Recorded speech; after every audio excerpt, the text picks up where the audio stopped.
নমস্কার দর্শক বন্ধুরা, এক্সট্রা টাইম বাংলায় আপনাদের আরও একবার স্বাগত। চলে এসেছি আমাদের সাথে ফুটবল আড্ডায়, এবং যে বিষয়টা নিয়ে এই মুহূর্তে সোশ্যাল মিডিয়া তথা ভারতীয় ফুটবলে আলোচনা শুরু হয়েছে সেটা হলো ক্যাপ্টেন আবারও ঘরে ফিরছে, অর্থাৎ প্রীতম কোটাল তিনি আবারও মোহনবাগানে ফিরছেন, এরকম একটা সম্ভাবনা উঠে আসছে। আমরা বেশ কয়েকদিন আগে একটা স্টোরিও করেছিলাম যে প্রীতম কোটালকে চাইছে মোহনবাগান, তারা আগ্রহী, এবং এর জন্য কেরালা ব্লাস্টার্সের সাথে বিভিন্ন রকম কথাবার্তা চলছে, সোয়াপ ডিল কিংবা ট্রান্সফার ফি দিয়ে নেওয়া, কারণ প্রীতমের সাথে এখনও আরও এক বছর বোধহয় কেরালার সাথে ছিল। এই পরিস্থিতিতে দাঁড়িয়ে প্রীতম কোটাল তিনি মোহনবাগানে আসতে চান, এবং এই নিয়ে শেষ অবধি যেহেতু ট্রান্সফার উইন্ডো শেষ হয়ে গিয়েছে, আজকে প্রত্যেকটি আইএসএল দলে তাদের ফাইনাল স্কোয়াড জমা দেওয়ার দিন, সুতরাং আজকের মধ্যেই যা হওয়ার সেটা হয়ে যাবে, এবং এই জায়গায় দাঁড়িয়ে প্রীতম কোটাল মোহনবাগানে, সেটা এরকম খবর আসছে। সাইফদা, তোমার কাছে কি আপডেট রয়েছে? হতে পারে সমূহ সম্ভাবনা, ক্যাপ্টেন ঘরে ফিরছেন হয়তো, এবং সেক্ষেত্রে একটা সোয়াইপ ডিলের সম্ভাবনা আছে। সেটা হচ্ছে হয়তো তোমার অভিষেক সূর্যবংশীর কথা আমরা কয়েকদিন আগে বলেছিলাম। হ্যাঁ, অভিষেক সূর্যবংশী নয়, হতে পারেন দীপক টাংরিকে হয়তো সোয়াইপ ডিল আচ্ছা, করতে হতে পারে। কিন্তু মোহনবাগান সোয়াইপ ডিলটা চাইছে না। মোহনবাগান চাইছে যে টাকা পয়সা দিয়ে, শোনা যাচ্ছে যদি প্রীতমকে নিয়ে আসা যায়, এটাই হচ্ছে এর উপর দাঁড়িয়ে আছে। আবার কিছু কিছু সোর্স বলছে এটা হয়ে গেছে, শুধুমাত্র ঘোষণার অপেক্ষা। এটুকুই। ইস্টবেঙ্গল নেই এটাতে, এটা তো আমি বলতে পারি। ইস্টবেঙ্গল নেই, ইস্টবেঙ্গলে মনে হয় কোনো প্রয়োজনও নেই, কোনো জায়গাও নেই। সুতরাং এই জায়গাতে যেটা দাঁড়াচ্ছে, প্রীতম কোটাল মোহনবাগানে আসতে পারেন, এবং সেটা যদি আসেন আজকে বা এরকম সময় যদি ঘোষণা হয়, তাহলে অবাক হওয়ার কিছু থাকবে না। হ্যাঁ, হতেও পারে, হয়তো আমরা যখন কথা বলছি সেই সময় হয়তো আপনার অফিসিয়াল অ্যানাউন্সমেন্ট হয়তো পেয়েই গেলেন। মানে যা হচ্ছে আপাতত সম্ভাবনার মধ্যেই আমরা আপাতত বিষয়টাকে ধরে রাখতে পারি। না, সরকারি ঘোষণা না হলে কি করে বলবো, কিছু বলা যাবে না এখন, কিন্তু এই মানে সম্ভাবনার মধ্যেই আমি তোমাকে বলছি সাইফদা, গত মানে জাস্ট ডুরান্ড কাপ ফাইনালে আমরা দেখলাম যে মোহনবাগান 2 গোলে এগিয়ে থেকে 2 গোলে পিছিয়ে পড়ে, মানে 2 গোল কনসিড করে তারপর পেনাল্টি শুট আউটে হারলো, এবং ডুরান্ড কাপে যে ডিফেন্সটা আমরা দেখলাম, পাঞ্জাবের বিরুদ্ধে 3 গোল হজম, তারপর বেঙ্গালোর বিরুদ্ধে 2 গোল, এবার নর্থ ইস্টের বিরুদ্ধে 2 গোল, সেখানে দাঁড়িয়ে ডিফেন্সটা নিয়ে এটা একটা চিন্তা তো রয়েছে, এবং বিশেষ করে তাদের আমাদের স্প্যানিশ ডিফেন্ডার, মোহনবাগানের স্প্যানিশ ডিফেন্ডার আলবার্টো রড্রিগেজ, তিনিও চোট পেয়েছেন, শোনা যাচ্ছে তিনি হয়তো মুম্বাইয়ের বিরুদ্ধে প্রথম ম্যাচটি হয়তো খেলবেন না। এই জায়গায় দাঁড়িয়ে প্রীতম কোটাল যদি আসেন এই দলটায়, ডিফেন্সটা কতটা... শোনো, আমি তোমার একটা কথা বলি, প্রীতম কোটাল কেন গেল সেটা আমার কাছে ক্লিয়ার না। প্রীতম কোটালকে কেন ছাড়বে, এটা মোহনবাগান সমর্থকদের এখন এই তুমি যে প্রশ্নটা করেছো, না আমরা তখনও বলেছিলাম, তখন আমরা বলেছিলাম কিছু আমার বিষয়টা হচ্ছে মোহনবাগান সমর্থকরা বলছে অবশ্যই আনোয়ার তখন ন্যাশনাল টিমের প্লেয়ার, সে সুযোগ পাবে, এরকম একটা কথা তারা বলে। তাহলে আনোয়ারকে ছাড়বো কেন? তাহলে এবছর আমি আনোয়ারকে ছাড়বো কেন? আমি তো জীবন দিয়ে রক্ষা করবো। সেটা একটা অন্য বিষয়, যদিও অন্য বিষয় কেন, এখন তার বদলে তুমি তো সবার আগে স্পোর্টস লাভার, তুমি তো স্পোর্টসটাকে অ্যানালিসিস করো, তুমি তো ভাবো যে ফুটবলটা, আমি তোমাকে বলছি না, সমর্থক একদম ইস্ট বেঙ্গল মোহনবাগান সবকিছুর ঊর্ধ্বে তো সবার আগে সে স্পোর্টস লাভার। হ্যাঁ, ধরো প্রীতমকে ছাড়লো কেন?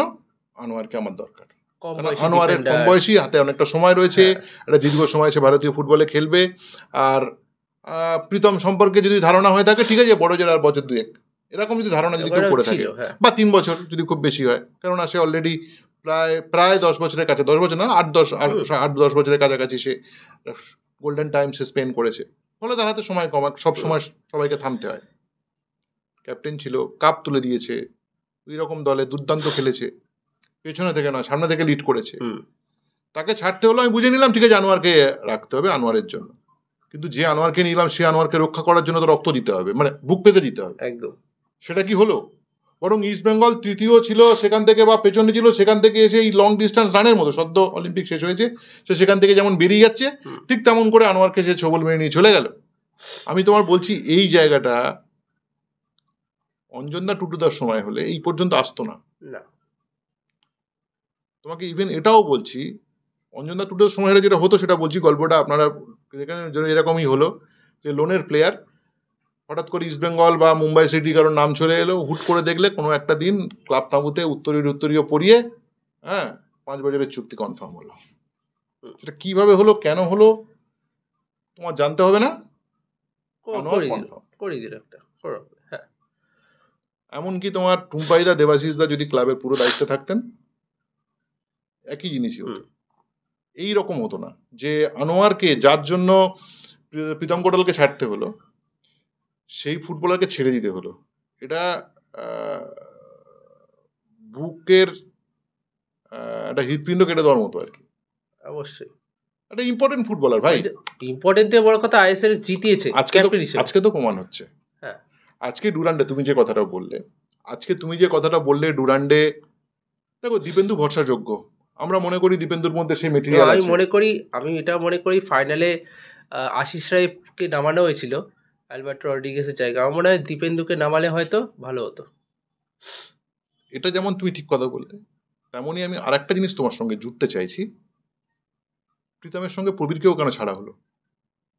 একদমই। আশিস যে ফুটবলটা হায়দ্রাবাদে খেলেছে, তার সিকিভাগ কি মোহনবাগানের হয়ে একটা ম্যাচ খেলতে পেরেছে? খেলেছে, আমি এটা একটু ডিসএগ্রি করব। খেলেছে কিন্তু প্রবীর কি সেটা পারতো না? এটা উত্তর দাও তো। হ্যাঁ, এবং সেই আবেগটাও ছিল, সেই ভালোবাসাটাও ছিল, ওই গতিটা, ওই দৌড়টা, ওই ক্রসটা। হয়তো দেখো, আমি বলো তুমি হয়তো গতি বা দৌড়ের থেকে আশিস এবং প্রবীরের মধ্যে যদি লড়াইটা হয়, হয়তো আশিস কিছুটা হলেও এগিয়ে, কিন্তু যে আবেগ, ভালোবাসা, যে তার ইনভলভমেন্ট যেটা থাকবে, সেইটা মানে যেভাবে ইনভলভমেন্ট থাকবে শেষ পর্যন্ত যে লড়াইটা করবে, ওটা একটা আলাদা চাঙ্গা জন্য যে লড়াইটা করবে, সেটা কি মূল্য দিয়ে কেনা যায়? আমার এটাই বক্তব্য। এটাই হচ্ছে বক্তব্য। আর তোমার ডুরান্ড ফাইনালে 3 ব্যাকে আসার পর, 3 ব্যাক হলে না একটা দলের পজিটিভ ট্রানজিশন অনেক ফাস্ট হতে। 3 ব্যাক মানে কি, তোমার একটা মিডফিল্ডার অথবা একজন ফরওয়ার্ড বেড়ে যাচ্ছে, মানে সুতরাং তোমার কিন্তু মানে কাউন্টার প্রেসিং, এক্সট্রা প্রেসিং খেলতে হবে। সেই জায়গাটা যদি না খেলে অপোনেন্টকে প্রেস করার সুযোগ দেওয়া হয়, তাহলে তোমার 3 ব্যাক কখনো সেটাকে রেজিস্ট করতে পারবে না। তোমার মিডফিল্ডারদের কিন্তু ফিরে আসতে হবে শুটিং জোনে।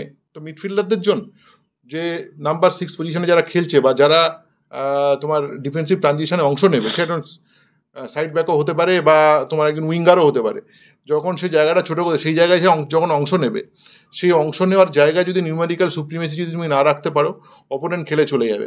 এখানে তোমার 3 ব্যাকে যাওয়াটা খুব ভুল সিদ্ধান্ত ছিল, এক। দ্বিতীয়ত, তুমি দীপেন্দু বিশ্বাসের মতো একজন পরীক্ষিত, আমি বলবো পরীক্ষিত, কেননা ওর মধ্যে যথেষ্ট সম্ভাবনা আছে। আর খুব ইম্পর্টেন্ট কেন, আমি অন্যদের থেকে আমি দীপেন্দুকে একটু প্রীতম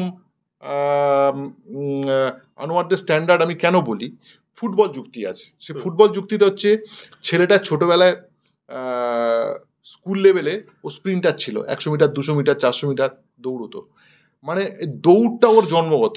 ও দেখবে যখন অপোনেন্ট বা বল থাকে বা একটা ভুল পাস হয়ে গেল, যখন কাউন্টার অ্যাটাক করছে অপোনেন্ট বা কাউন্টার প্রেসিং করার চেষ্টা করছে, ও সেই সময় দেখবে যেভাবে ও তোমার ব্যাক রান দেয় অথবা যেভাবে ও তোমার অ্যান্টিসিপেট করার চেষ্টা করে, এটা একটা ডিফেন্ডারের প্লাস পয়েন্ট। এক, তার সঙ্গে প্রগ্রেসিভ পাসার, এই প্রগ্রেসিভ পাসার প্রীতম কোটাল, প্রগ্রেসিভ পাসার তোমার আনোয়ার। আর কিন্তু অন্য ডিফেন্ডারদের সঙ্গে কিন্তু এদের ফারাক নেই, কিন্তু দীপেন্দুর মধ্যে প্রগ্রেসিভ পাসিং এর বেশ কিছু ভালো টেন্ডেন্সি আছে। এই ছেলেটাকে ভালো সুযোগ দিতে হবে। সুযোগ দিলেই তো একটা আনোয়ার বা একটা প্রীতম কোটাল তৈরি হবে। তুমি সেটা দিলে না, ঠিক আছে, তুমি ধরে নিচ্ছ যে ছেলেটার বয়স 20-22 বছর বয়স, এখন 20-21 বছর বয়স, এখনো সময় আছে, খেলতে খেলতে জায়গা উঠবে। আমি মনে করি একটা ডিফেন্ডার বা একটা গোলকিপারের ম্যাচুরিটি খুব ইম্পর্টেন্ট, সে ম্যাচুরিটিটা খুব ইম্পর্টেন্ট অপশন। আমার প্রীতমকে দরকার, কেননা তো আর আনোয়ারকে ফিরে পাওয়ার কোনো জায়গা নেই। তাই প্রীতমের জন্য ফুল হার্ট যাওয়ার একটা চেষ্টা তো মোহনবাগান করবে, সেটাই হয়তো বা করছে। কনফার্মেশন আমি দিতে পারছি না, কিন্তু এটা ছাড়া পথ নেই, সত্যি পথ নেই। প্রথমে প্রীতম চেয়েছিল, বন্ধুরা একটা কথা বলি, প্রথমে প্রীতম নিজে চেয়েছিল, জানো তো, যে মোহনবাগানে যদি আমি খেলার আবার সুযোগ পাই। মোহনবাগান খুব একটা গুরুত্ব দেয়নি, কেননা তারা হয়তো ভেবেছিল যে আনোয়ারকে তারা রাখতে পারবে শেষ পর্যন্ত কিছু না কিছু করে। তারপর আনোয়ার যখন চলে গেল, হারমিপামের কথা একটু উঠেছিল, হারমিপাম নিয়ে কেরালা বলেছিল নট ফর সেল, তাও যদি কিছুভাবে নেগোশিয়েট করা যায় একটা চেষ্টা তারা করেছিল, কিন্তু সেটা হয়নি। শেষ পর্যন্ত হয়তোবা প্রীতমেই ভরসা রাখতে হবে, কেননা প্রীতম ছাড়া এই মাঝ দরিয়ায় শিয়রে ISL হাতে 2 সপ্তাহ সময় নেই। প্রীতম ছাড়া এই জার্সির ওজন নতুন করে কাউকে শেখাতে পারবে না, আর ওকে তো নতুন করে ডিফেন্সটা শেখাতে হবে না। প্রীতম ছাড়া এই পর্যায়ে এসে কোনো নাবিক বাঁচাতে পারবে না। সে কারণে ওই চেনা যোদ্ধার কাছে ফিরে যেতে হবে, যে চলো তুমি সেনাপতি হও এবং চলো লড়াই করি। ক্যাপ্টেন হতে হবে অত ব্যাপার না, কিন্তু ডিফেন্সে ও যখন থাকবে সেটা পেছন থেকে নেতৃত্বই দেবে, কেননা হার কই ক্যাপ্টেন নেই হতে। ক্যাপ্টেন আর্মব্যান্ড পড়লেই কেউ ক্যাপ্টেন হয় না। প্রীতমের মধ্যে ক্যাপ্টেনের মেটেরিয়াল আছে, হয়তো মোহনবাগান সে কারণেই হয়তো বা ফিরে যাবে প্রীতমের কাছে। একদমই। এবং ক্যাপ্টেন, ISL জয়ী ক্যাপ্টেন, এবং যিনি এখন ক্যাপ্টেন রয়েছে শুভাশিস বসু, তিনিও যথেষ্ট সফল ক্যাপ্টেন। গতবার ISL লিগ শিল্ড জিতিয়েছেন, ডুরান্ড জিতিয়েছেন মোহনবাগানকে। সুতরাং এটাই শোনা যাচ্ছে ম্যাকলারেনও হয়তো ক্যাপ্টেন হতে পারে, কিন্তু সে ক্যাপ্টেন ওইভাবে চাপিয়ে দিয়ে তো ক্যাপ্টেন হয় না।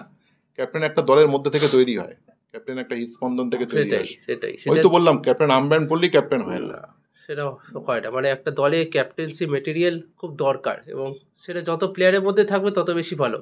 আমার মনে হয় দিমিত্রি পেত্রাতোসের মধ্যেও সেই ক্যাপ্টেন্সি মেটেরিয়ালটা রয়েছে। মোহনবাগানি আবেগটা কিন্তু তিমির মধ্যেও দেখা যায়। সুতরাং সব মিলিয়ে যেটা আমাদের আজকের এই বক্তব্যটা ছিল, যে প্রীতম কোটাল মোহনবাগানে আসতে চলেছে।